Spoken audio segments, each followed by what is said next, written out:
Que se nos queda ahí en la mitad. Son las 7:29. Vamos a iniciar la clase. Así se queda guardado. Y ustedes pueden verla de nuevo en el YouTube.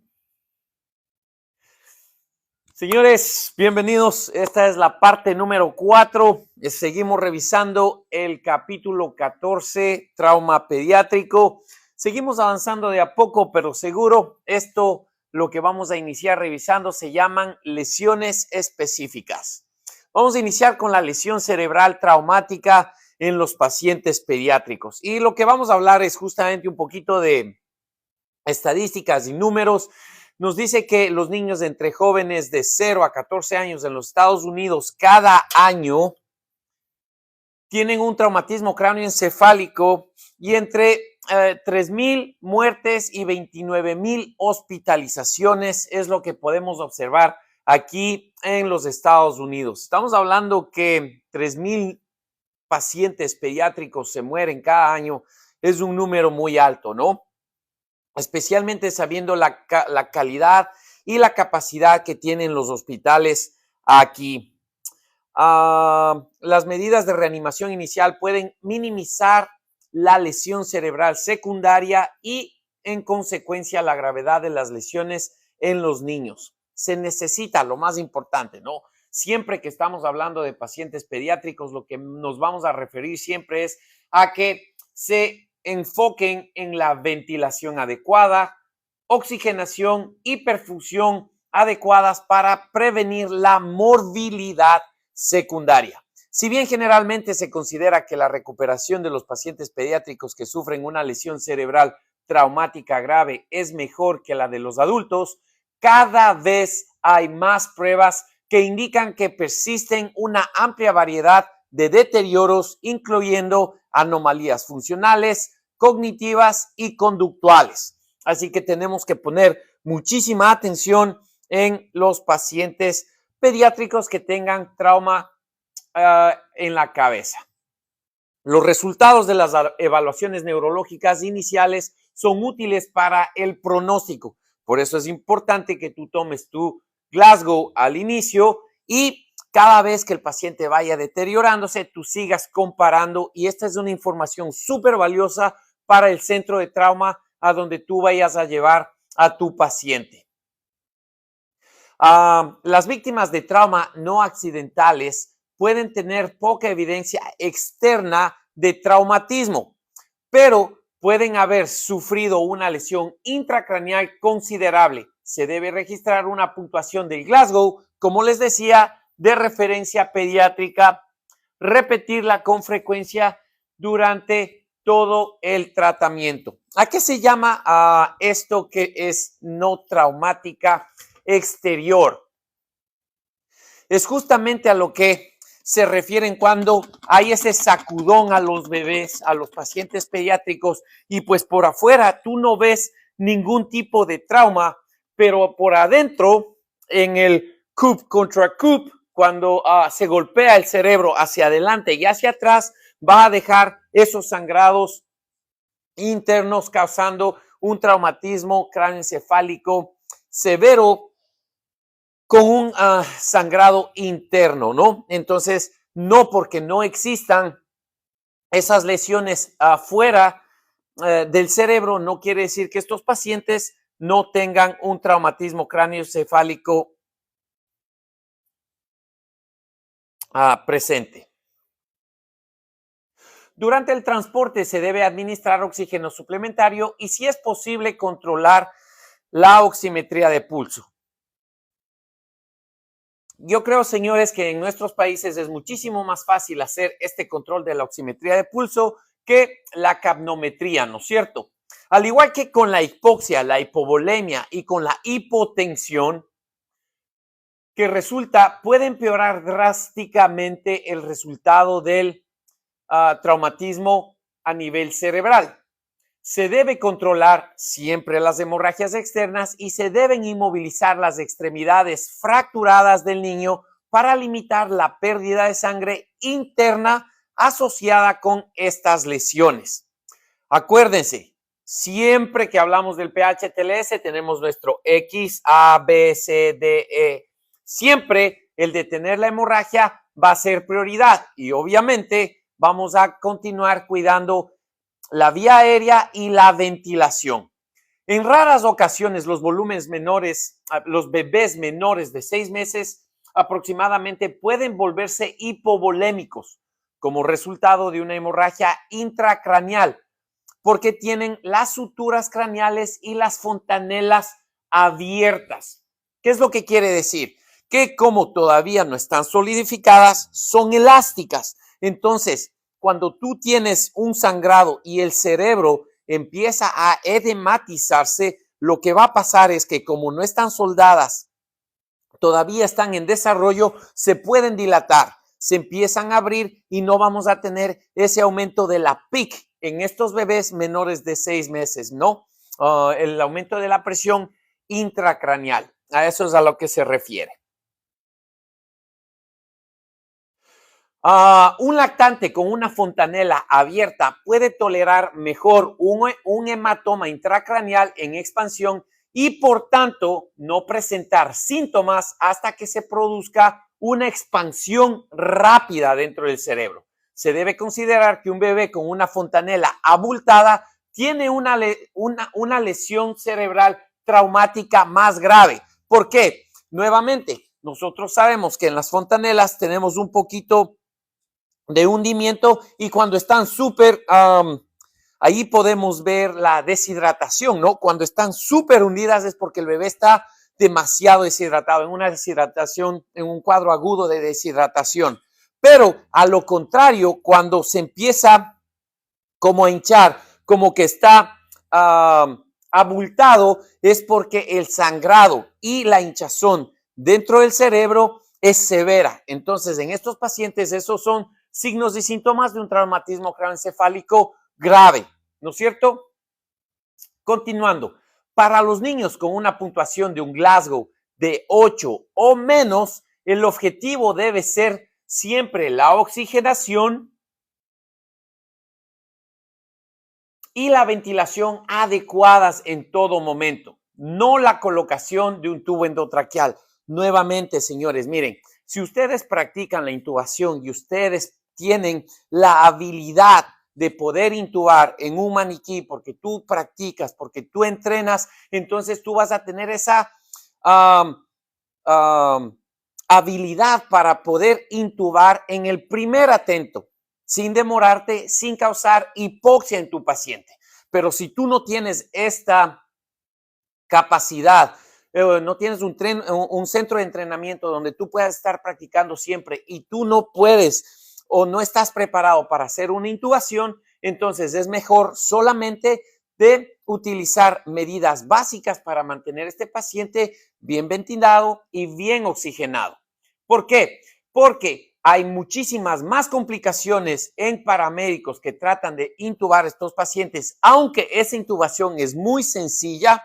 Si tú no tienes la práctica de hacerlo, se puede volver muy complicada. Además de que cuando tú estás haciendo intubación en pacientes pediátricos, puedes estimular el nervio vago y vas a hacer que la presión arterial, la frecuencia cardíaca caiga.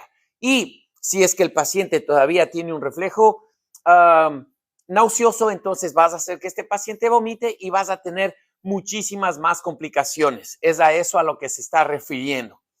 La mejor vía aérea para un paciente pediátrico es el que sea más segura y eficaz. Nuevamente, la ventilación con un dispositivo bolsa mascarilla mientras se prepara para succionar la émesis en casos de que ocurriera suele ser la mejor vía aérea para el niño con un traumatismo craneoencefálico grave. Perdón. Ok.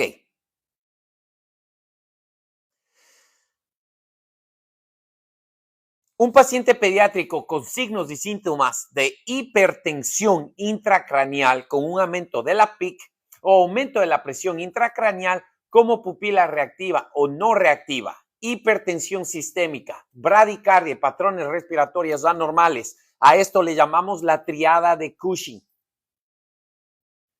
pueden beneficiarse de una hiperventilación leve, pero cuidado. Miren, en los pacientes pediátricos va a ser muy complicado y tienes que tener todas tus herramientas para valorar cómo está tu ventilación, la saturación de oxígeno y la capnografía y la capnometría. ¿Por qué? Porque si tú empiezas a hiperventilar al inicio, es beneficioso en estos pacientes. Pero si tú continúas hiperventilando, entonces en toda esta parte lo que te quiere decir es que si es que este efecto de la hiperventilación es transitorio, también disminuye el suministro general de oxígeno en el sistema nervioso central, lo que va a producir algo contraproducente en el estado de tu paciente. Así que tú no quieres hacer esto. Te menciona, ¿se acuerdan que en los pacientes adultos nos ayuda, es beneficioso hacer la hiperventilación porque va a reducir la inflamación en el cerebro?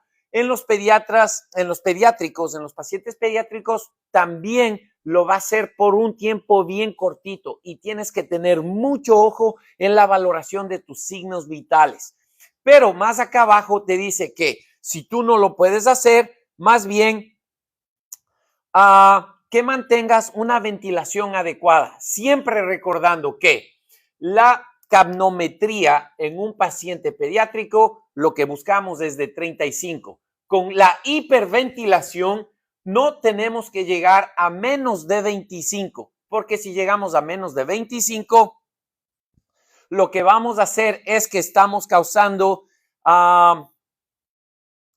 que no haya una buena oxigenación, estamos sacando todo el dióxido de carbono del paciente y vamos a crear otro tipo de respuesta respiratorio, una respiración alcalótica en estos pacientes que va a crear otro tipo de problemas. Así que más bien no vamos a hacer nada de lo que nos está diciendo aquí el PH-TLS, especialmente si tú no tienes las herramientas para hacer una hiperventilación. Por eso, lo único que quería mencionarles acerca de esto es, sí, se puede hacer hiperventilación y es beneficiosa solamente si tú tienes las herramientas adecuadas para monitorizar a tu paciente.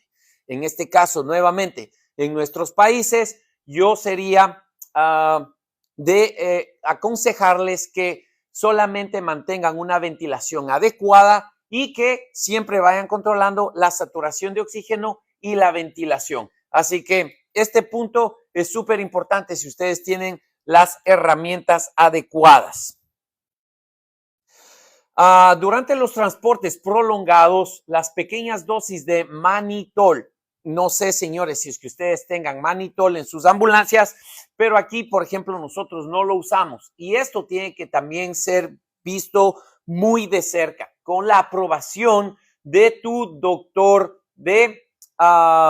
de tu localidad, de tu provincia, de tu ciudad, porque si es que esto no está permitido, entonces va a ser contraproducente. Tú tienes que tener todas las herramientas adecuadas para que tú controles cuáles son los resultados de la administración del mannitol.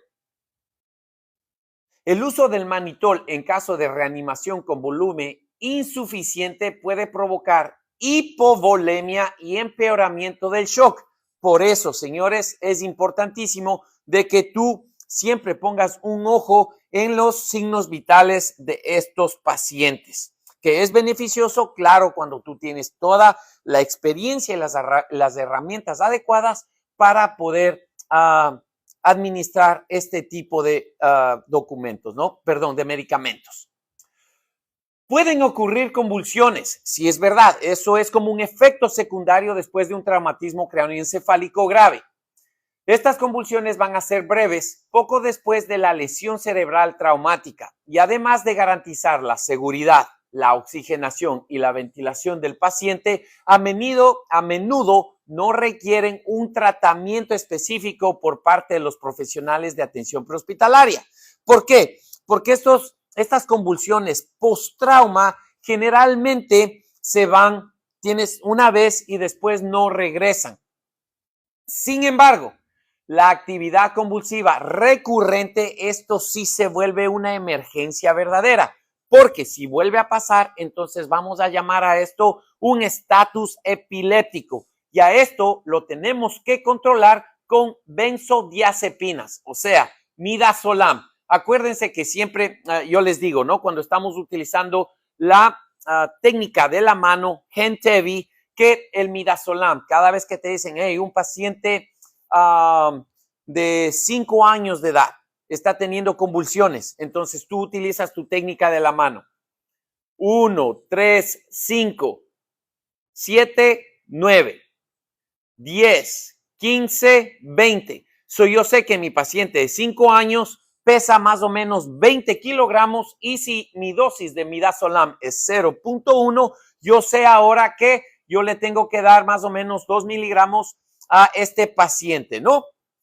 Así de fácil, no necesitas libros, no tienes que hacer números locos, sino que inmediatamente tú puedes atender este tipo de pacientes. Es así de fácil y sencillo, señores, muy facilito. Todas las benzodiazepinas deben usarse con extrema precaución en estos pacientes debido a los posibles efectos secundarios de depresión ventilatoria e hipotensión, así como su capacidad para... Miren, es preferible que tu paciente se encuentre un poquito somnoliento, ¿ok? Con la alteración de... con alteración de la capacidad, ¿cómo es? Oh my God, se me fue. Que el paciente se encuentre letárgico, exacto, que se encuentre letárgico, somnoliento, con alteración de la conciencia, porque tú le diste una benzodiazepina a que el paciente se encuentre alterado, que no coopere, que esté agresivo, porque así se vuelven de cuando se encuentran en ese estado postictal, después de la convulsión, ¿no? Después de la convulsión en ese estado postictal. Entonces es mejor tener un paciente que se encuentre relajado que a un paciente combativo, ¿no? Ahí terminamos lo que es el traumatismo cráneoencefálico en un paciente pediátrico y ahora vamos a tratar el trauma espinal. En esto lo que vamos a hacer es, ¿qué es lo que le conviene al paciente? Necesitamos ponerle en una tabla, en un collarín o este pacientito puede irse tranquilito sentado en una silla, ¿no es cierto?, de bebé hacia el hospital para no estarlo molestando. La indicación para mantener la restricción del movimiento espinal en un paciente pediátrico se basa en el mecanismo de la lesión y los hallazgos físicos. La presencia de otras lesiones que sugieran movimientos violentos o repentinos de la cabeza, el cuello o el torso, o la presencia de signos específicos de lesión de la columna como deformidad, dolor o déficits neurológicos. Todo esto es lo que estudiamos en nuestros pacientes adultos, ¿no es cierto? De acuerdo a lo que nos dice Nexus o las características, las indicaciones del PHTLS. Al igual que con los adultos, el tratamiento prehospitalario correcto de una sospecha de lesión de columna es la estabilización manual de la línea de seguridad del uso del collarín cervical que se ajuste adecuadamente a uno de sus dispositivos apropiados para que la cabeza, el cuello, el torso, la pelvis y las piernas se mantengan en línea. Ahora, ustedes dirán, oye, pero hay collarines cervicales para pacientes pediátricos, neonatos, pacientes de menos de 1 año. Realmente no tenemos collarines cervicales comerciales que se utilicen en las ambulancias, en los sistemas que nosotros hemos trabajado, ¿no? En el que yo he trabajado. Pero se pueden improvisar, ¿no es cierto? No le vamos a poner un collarín cervical, pero podemos acolchonar alrededor de la cabecita usando toallas, como yo ya les había indicado. La mejor forma de inmovilizar a tu paciente es utilizando las mismas sillas de los vehículos para mantenerlos seguros. Se me llevaron mi toalla y aquí está. Para mantenerlos seguros, ¿no? Entonces, ¿qué es lo que podemos hacer? Lo único que podemos hacer es que podemos enrolar nuestra toalla y nuestro bebé que está sentadito en su silla, lo que vamos a hacer es acolchonar alrededor de la cabecita del paciente y lo vamos a asegurar. Uy, madre, se nos murió. Entonces, ahí le vamos a acomodar alrededor de la cabecita del paciente, especialmente del decapitado, un paciente decapitado, y así pues nunca más se va a volver a quejar, ¿ok? Nunca más se vuelve a quejar. ¡Qué basura! Ahí sí va a pasar. No se va a quejar, los papás se van a quejar. Pero bueno, esa es la técnica, muchachos. O nosotros tenemos unas toallitas que son pequeñas y lo que se hace es que se las enrola y se las pone detrás del cuello.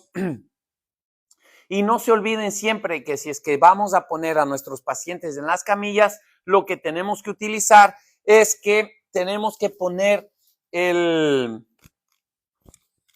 acolchonado en la parte de los hombros. ¿Por qué? Porque la cabecita de los bebés es muchísimo más grande que el de los adultos y los hombros no tienen mucha masa muscular o grasa. Entonces, lo que vamos a hacer es siempre acomodar y acolchonar debajo de los hombros para poder mantener esa posición de olfateo que le dice el PHTLS, ¿no? Ese me van a hacer un meme de esos malditos en las redes sociales. Ok, muchachos. Continuemos. Por lo menos nos reímos.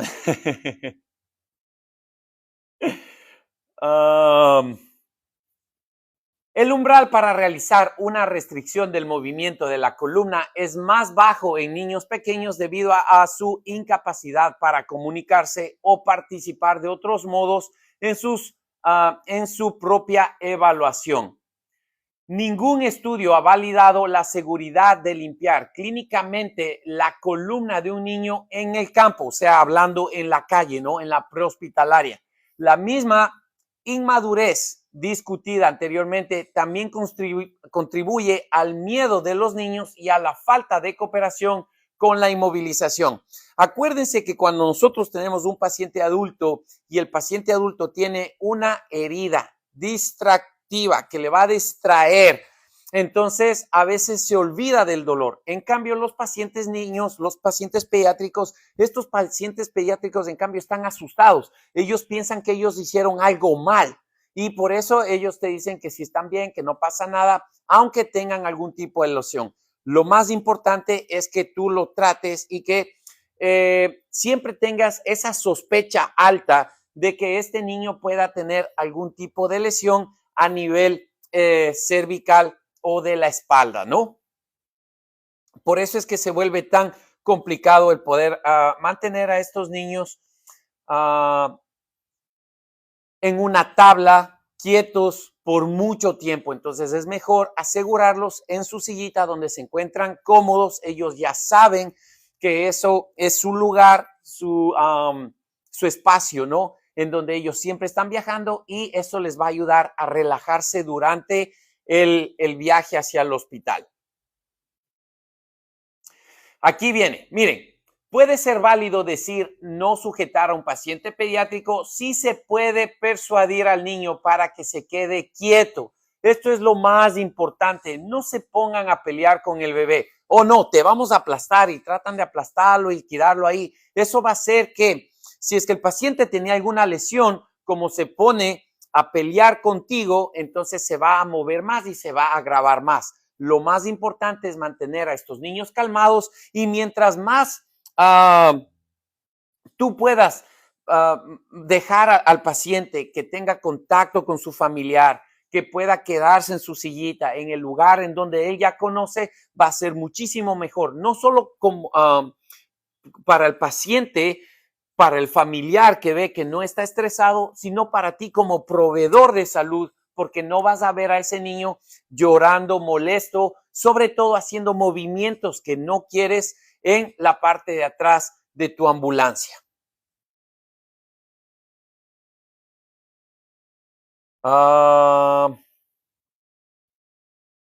Dice, cuando se coloca la mayoría de los niños pequeños sobre una superficie rígida, el tamaño relativamente mayor del occipucio, esto es lo que les acabé de decir, del niño, dará como resultado una flexión pasiva del cuello.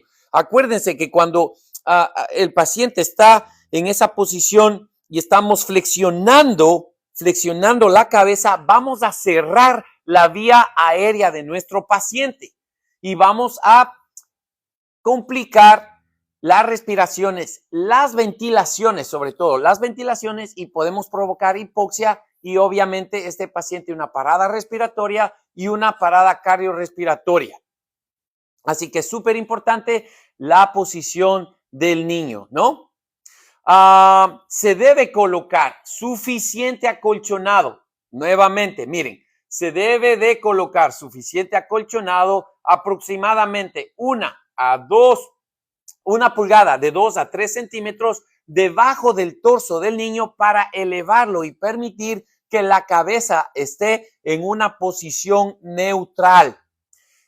El acolchonado debe ser continuo, plano, desde los hombros hasta la pelvis y extenderse hasta los márgenes laterales del torso para garantizar que la columna torácica, columna lumbar y la columna sacra estén sobre una plataforma plana y estable, sin posibilidad de movimiento antero-posterior.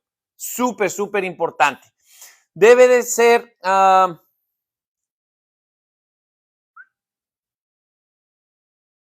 también se debe colocar un acolchonado entre los costados del niño y los bordes de las tablas para garantizar que no se produzca ningún movimiento lateral cuando se mueva la tabla, o si es necesario girar al paciente a la tabla hacia un lado para evitar aspiración durante un proceso de episodios de vómito. Miren, lo importante aquí, por ejemplo, cuando nosotros hemos tenido pacientes pediátricos de accidentes de tránsito, generalmente estos pacientes están semi-inconscientes o inconscientes. Entonces, nosotros podemos mantener a estos pacientes en esa posición neutral, no tenemos que pelear. Lamentablemente, cuando tenemos este tipo de lesiones, son mortales y los pacientes terminan falleciendo, pero cuando tenemos los pacientes que se encuentran despiertos, es imposible, casi muy difícil de que ellos se vayan a quedar en esas tablas de niños. Por eso, por ejemplo, nosotros no contamos con eso. Siempre, siempre, siempre preferimos hacer la inmovilización en las mismas sillas de los bebés, porque es muchísimo más fácil. Nuevamente, ahí te complicas menos y es muy facilito el poder solamente asegurar, acolchonar la cabecita con estas toallas dentro de esa silla y ellos se quedan ahí tranquilitos. Así que esa es la forma como controlamos a estos niños. Dice, se encuentran disponibles varios dispositivos nuevos de estabilización pediátrica. El médico de atención prehospitalaria debe practicar con regularidad y estar familiarizado con cuál equipo especializado utilizando el sistema del médico, así como con los ajustes necesarios al inmovilizar a un niño utilizando el tamaño, utilizando equipo de tamaño adulto. Nuevamente, depende muchísimo de dónde tú te encuentres, ¿no? En todos los lugares donde yo he trabajado e inclusive en las convenciones a las que nosotros hemos ido, la recomendación para la inmovilización de estos pacientes que se encuentran despiertos es que podamos utilizar esa sillita. Si los pacientes están semi-inconscientes o inconscientes o se encuentran súper graves, es muchísimo más fácil utilizar otros mecanismos como por ejemplo la tabla, ¿no? Ahí sí podemos utilizar la tabla de columna y generalmente nosotros utilizamos la tabla de columna solamente para transferir al paciente desde el piso o desde el vehículo hacia la camilla. En los pacientes pediátricos nosotros no utilizamos tablas, pero hay sistemas en donde tienen tablas pediátricas y ellos utilizan esas tablas. Nosotros no utilizamos por protocolo ningún tipo de tabla para transportar al bebé en el colchón de la camilla. ¿Ok?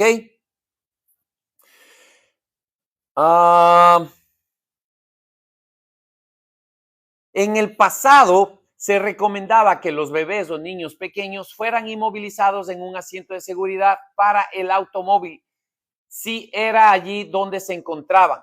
La Administración Nacional de Seguridad del Tráfico de Carreteras ahora recomienda que el paciente pediátrico sea asegurado y transportado en un lugar apropiado, dispositivo de estabilización pediátrico de tamaño del asiento del automóvil y mantener al niño lesionado en el asiento del automóvil aumenta la carga axial ejercida sobre la columna por la cabeza del paciente. Por lo tanto, se prefiere la técnica estándar de restricción del movimiento de la columna al asiento de seguridad. Un niño que no está inmovilizado no debe ser transportado en un regazo del cuidador. Entonces, miren, nuevamente, esto todo depende de tus protocolos, ¿no? En este caso, el PHTLS te dice que no puedes transportar en las sillas por la carga axial, porque todavía tienes ese peso de la cabecita sobre las cervicales, ¿no? Entonces, ahí lo que hacemos es que podemos improvisar ese collarín cervical. No, pues no es collarín. Improvisaríamos con toallas alrededor del cuello para quitar esa carga axial, para que a través de esa toalla que está sobre los hombros se transmita el peso de la cabeza sobre los hombros, nuevamente con toallas, ¿no? En donde nos habla de eso, de la improvisación del collarín cervical con tablas, es en el PHTLS, en el capítulo de trauma raquimedular. Ustedes lo recordarán cuando aprendimos a improvisar collarines cervicales. Y eso es todo del traumatismo raquimedular en pacientes pediátricos. Ahora, lesiones torácicas. La caja torácica extremadamente resistente de un niño a menudo resulta en menos daño a la estructura ósea del tórax, pero aún existen riesgos de lesión pulmonar subyacente, como contusión pulmonar, neumotórax o hemotórax. Aunque las fracturas costales son raras en la infancia, cuando están presentes se asocian con un alto riesgo de lesión intratorácica. Como yo les decía, miren, los bebés, los pacientes pediátricos están en formación, somos como cartílagos y son muy flexibles. Si ustedes encuentran que hay una fractura en cualquier parte de un paciente pediátrico es porque hubo un gran intercambio de energía y que obviamente va a haber lesiones más grandes.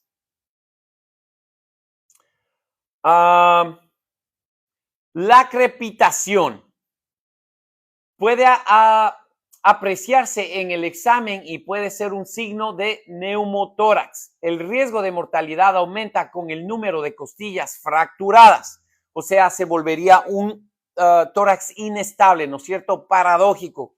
Un alto índice de sospecha es la clave para identificar estas lesiones. Todo paciente pediátrico que sufra un traumatismo en el tórax y el torso debe ser vigilado cuidadosamente para detectar signos de dificultad respiratoria y shock.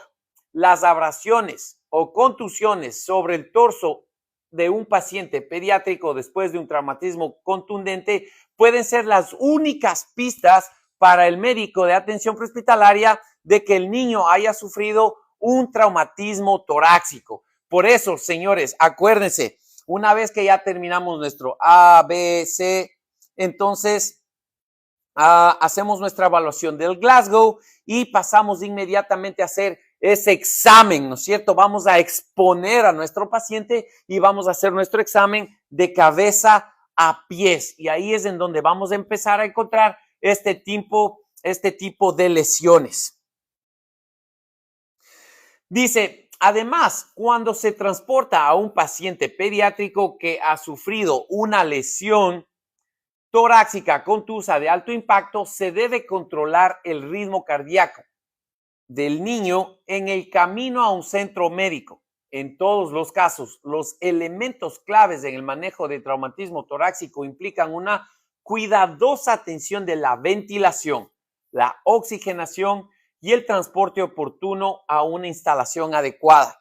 Acuérdense, señores, no importa cuál es la edad de nuestros pacientes, siempre tenemos que llevar un monitoreo del electrocardiograma. Queremos saber a todo momento qué es lo que está pasando con estos pacientes, especialmente si los pacientes se encuentran con una bradicardia, ¿no es cierto? Si es que estos pacientes se encuentran con una frecuencia menor de 90, de 80, porque acuérdense que si estos pacientes llegan a 60 o menos, tenemos que iniciar reanimación cardiopulmonar. Acuérdense que necesitamos esa reanimación cardiopulmonar cuando el paciente pediátrico tiene una frecuencia cardíaca menos de 60. Las lesiones abdominales. La presencia de un traumatismo cerrado en el abdomen, una pelvis inestable, distensión abdominal postraumática, rigidez o sensibilidad a un shock inexplicable puede asociarse con una posible hemorragia intraabdominal. Una señal o marca del cinturón de seguridad o una marca de la manilla del abdomen en el abdomen de un paciente pediátrico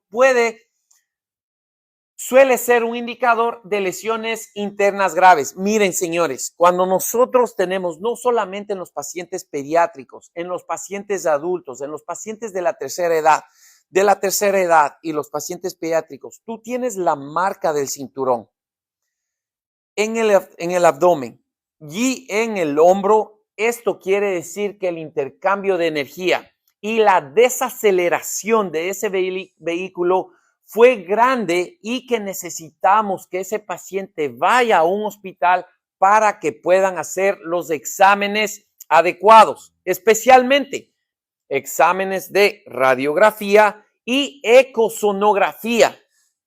Yo tuve una paciente de 17 años de edad que iba más o menos a 60 millas por hora y chocó con la pared del medio en el freeway. Y la niña estaba tratando de llegar rápido a su casa porque estaba con su vejiga llena. El momento del impacto, la chica, como estaba tan llena, el cinturón de seguridad la aplastó y se le reventó.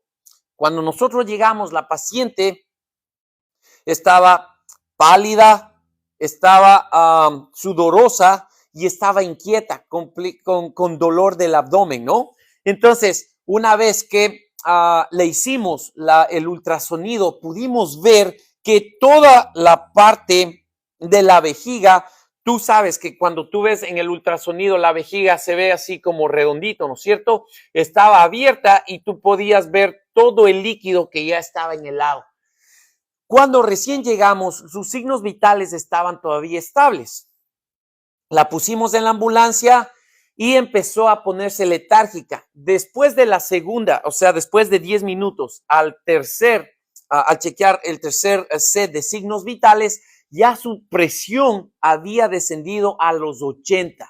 Entonces, señores, súper importante que ustedes pongan atención a los signos vitales de sus pacientes y que cuando ustedes vean este tipo de signos del cinturón de seguridad, le pongan muchísima atención a lo que el paciente te está diciendo. especialmente cuando la gente va con la vejiga llena, hay muchísima, el índice de que esto se reviente, explote, es muy alto, ¿no? Realmente no existen intervenciones definitivas que los profesionales de la atención prehospitalaria puedan ofrecer a los pacientes pediátricos con lesiones intraabdominales y como tal se debe hacer todos los esfuerzos posibles para transportar a estos pacientes pediátricos rápidamente al centro cercano más apropiado. Miren, aquí donde yo trabajo utilizamos sangre.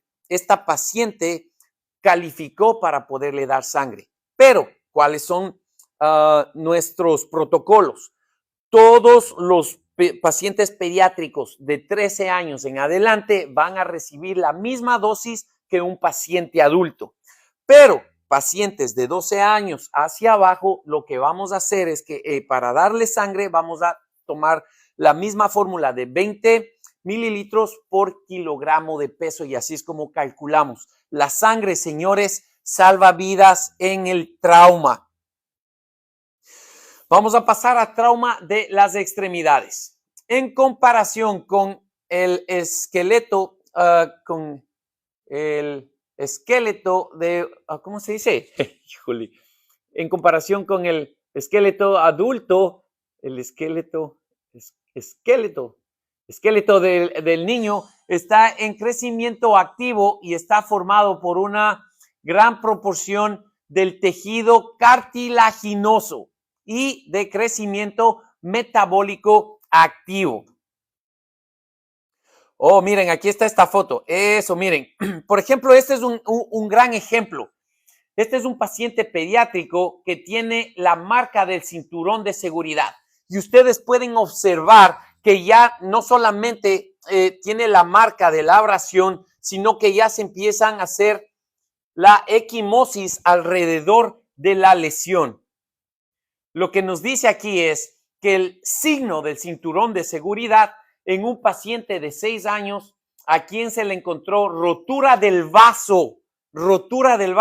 Las señales del cinturón de seguridad a menudo se asocian con lesiones intraabdominales graves. Si ustedes pueden observar, ustedes pueden ver que aquí en la parte donde se encuentra el vaso ya tenemos una equimosis, o sea que el sangrado ya empezó a moverse desde la ruptura del vaso hacia la parte de abajo. Nuevamente, cuando nosotros hacemos el examen FAST, cuando hacemos el examen con el ultrasonido, nosotros vamos a poder observar este tipo de sangrados y podemos tratar a estos pacientes de una mejor manera, ¿no?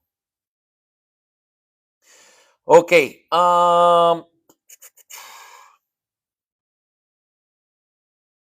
Las estructuras ligamentosas que mantienen unido al esqueleto suelen ser más fuertes y más capaces de resistir la rotura mecánica que los huesos a los que están unidos. Como resultado, los niños con traumatismos esqueléticos frecuentemente sufren fuerzas traumáticas importantes antes de desarrollar fracturas. Podemos ver dislocaciones o deformidades de huesos largos.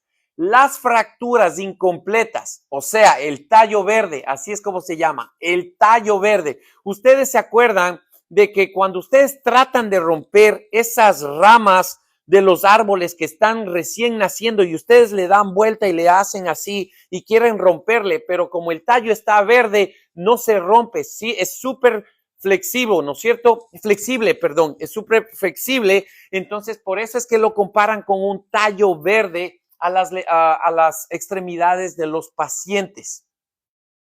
Son comunes y pueden estar indicadas solo por sensibilidad ósea y dolor al usar la extremidad afectada. Ya mismo terminamos, muchachos. La rotura articular primaria por una lesión distinta de la penetrante es poco común en comparación con la rotura de los segmentos diáfisis o epifisarios extremos del hueso. Las fracturas que afectan a la placa de crecimiento son únicas porque deben identificarse y tratarse cuidadosamente en la fase de lesión aguda, no solo para garantizar una curación adecuada, sino también para evitar desplazamientos o deformidades posteriores a medida que el niño continúa desarrollándose. Siempre debe considerarse la asociación de la lesión neurovascular con las lesiones ortopédicas en niños. Y si debe evaluar cuidadosamente el examen vascular y neurológico distal.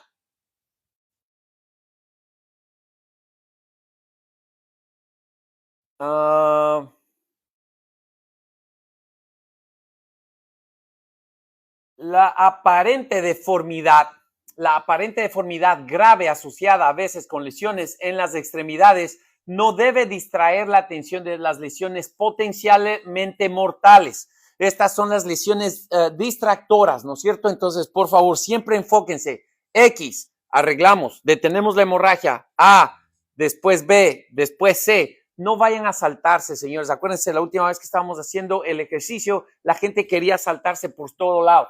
Mientras nosotros no controlemos X, A, B, C, señores, el resto no nos importa. Siempre la prioridad va a ser el abrir las vías, el detener las hemorragias, abrir vías aéreas, la ventilación y la circulación. Tanto en pacientes con traumatismo pediátricos como en adultos multisistémicos, el inicio del transporte a un centro adecuado sin demora puede, después de completar el examen primario y la reanimación, el embalaje rápido siguen siendo fundamentales para la reducción de la mortalidad. Miren, nosotros aquí tenemos en nuestros protocolos 5 minutos. Tenemos 5 minutos para cuando llegamos a estos tipos de pacientes que son politraumatizados con heridas penetrantes para hacer el traslado o quedarnos en la escena e iniciar el transporte. ¿Por qué? Porque nuestro transporte a un centro de trauma número 1 o número 2 es más o menos 20 minutos sin tráfico y 30 minutos con tráfico. Así que por eso es que nosotros podemos hacer la mayoría de cosas en camino al hospital.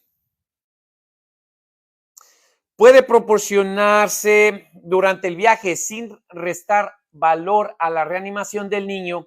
Ayudará a minimizar el sangrado y el dolor de las fracturas de los huesos largos, pero la atención a las lesiones potencialmente mortales siempre deben seguir siendo el foco principal. Acuérdense eso, por favor. Siempre traten a estos niños lindos con mucho amor, con mucho medicamento para el dolor, señores.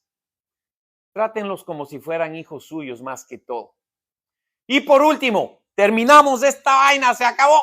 Lesiones por quemaduras. Este es el último punto, señores. Ok, dice, después de los accidentes automovilísticos y los ahogamientos, las quemaduras ocupan el tercer lugar como causa de muerte por traumatismos pediátricos. El cuidado de un niño lesionado siempre plantea desafíos físicos y emocionales importantes para el profesional de atención prehospitalaria, y estas dificultades se amplifican cuando se atiende a un paciente pediátrico. Un niño con quemaduras puede tener las vías respiratorias edematosas, o sea, hinchadas. El acceso intravenoso puede verse complicado por las quemaduras con las extremidades y el niño puede estar histérico por el dolor. Señores, esos bebés están histéricos siempre. Por eso es que yo no sé por qué esta gente no habla lesiones raquimedulares, de qué tan difícil es cuidar de un paciente que se encuentra con un estado de conciencia normal, pero siempre va a estar combativo.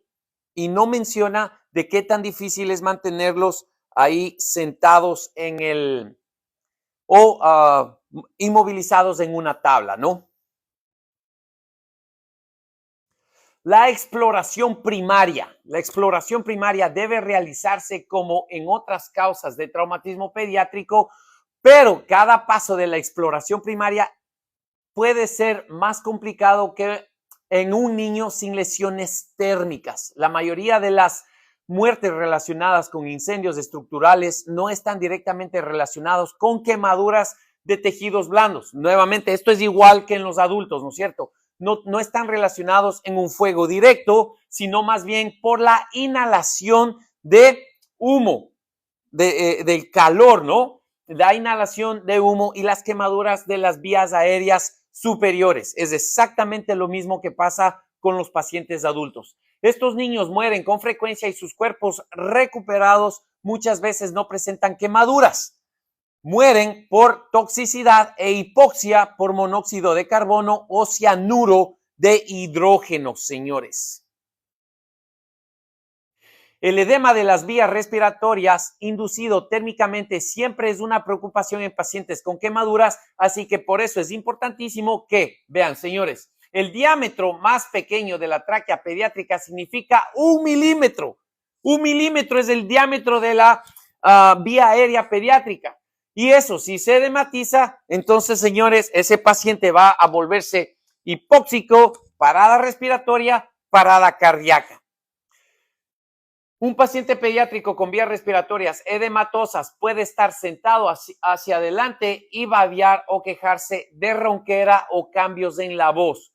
Estos síntomas deberían impulsar la preparación rápida y el inicio de transporte al hospital. Durante el viaje se administra oxígeno suplementario y se hacen preparativos para la intervención de las vías respiratorias en caso de que los síntomas progresen o el niño desarrolle un paro respiratorio cardíaco. Miren, señores, en estos pacientes es importantísimo hacer una intubación inmediata. Aquí creo que viene ya. Si se coloca un tubo endotraqueal, es necesario protegerlo contra su desplazamiento o extracción involuntaria. Obviamente, en estos pacientes es la prioridad darles medicamentos como la ketamina para sedarlos y hacer el control del dolor. Si es que tú intubas y este paciente todavía está despierto, yo realmente no entiendo cómo es que puedan perder un tubo en un paciente que ya se encuentra sedado y tú hiciste una inducción para la intubación. Sin embargo, si está ahí es porque debe pasar. Si un paciente pediátrico de atención prehospitalaria no puede intubar al niño nuevamente. Y obviamente, si es que ya las vías aéreas están complicadas, tenemos que realizar una cricotirotomía. También es difícil asegurar un tubo en un paciente pediátrico que no tiene la piel del rostro descamada y heridas húmedas. No se debe intentar asegurar el tubo a la cara con cinta adhesiva en un niño con quemaduras faciales. El tubo endotraqueal debe fijarse con 2 trozos de cinta umbilical, con un trozo colocado encima de la oreja y el segundo trozo colocado debajo de la oreja. Una alternativa eficaz a la cinta umbilical con los tubos intravenosos. Si estos suministros no están disponibles, pero si hay personal adicional, designe a un médico para que sea el único responsable de mantener la vía aérea en su lugar. Ahora entiendo por qué se les van los tubos. Miren, señores, ahora sí, se acabó. Miren, déjenme le doy la vuelta aquí. Miren, señores, cuando nosotros vamos a asegurar el tubo en un paciente quemado, no importa quién sea, si es un paciente adulto, niño o un geriátrico, no podemos utilizar los estabilizadores que tienen los adhesivos, ¿no? La peguita. ¿Por qué? Obvias razones. Entonces, como